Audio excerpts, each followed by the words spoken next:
இந்த சமுதாயத்துல ரொம்ப கஷ்டப்படுறது ஆண்களா பெண்களா?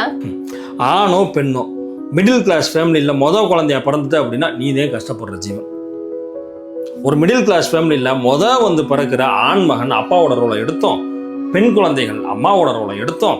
அந்த குடும்பத்தை வழிநடத்தி கொண்டு போய் அப்பா அம்மா வச்ச கடனை கட்டுறதுலேருந்து கூட பிறந்த தம்பி தங்கச்சிகளுக்கு கல்யாணம் பண்ணி வச்சு அவங்கள படிக்க வச்சு அவங்கள வேலைக்கு போக வச்சு அவங்க நல்லா வாழ்றாங்களான்ற பார்க்குற வரைக்கும் அந்த மூத்த குழந்தையோட பொறுப்பு.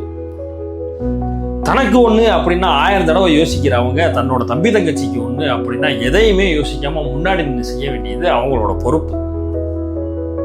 தனக்கு கிடைக்காததெல்லாம் அவங்களுக்கு கிடைக்கணும், தனக்கு தெரியாததெல்லாம் அவங்களுக்கு தெரியணும், நம்மளால ஜெயிக்க முடியாததெல்லாம் அவங்க ஜெயிச்சிடணும் அப்படின்னு தன்னோட கனவுகளை பூரா குழி தோண்டி புதைச்சிட்டு தனக்கு கூட பிறந்த தம்பி தங்கச்சிகளுக்காகவே முழு வாழ்க்கையும் வாழ்ந்து ஓடா தேஞ்சு கடைசி வரைக்கும் கஷ்டப்படுற ஜீவன் இந்த முதல் பிறக்கும் ஆணும் பெண்ணும்.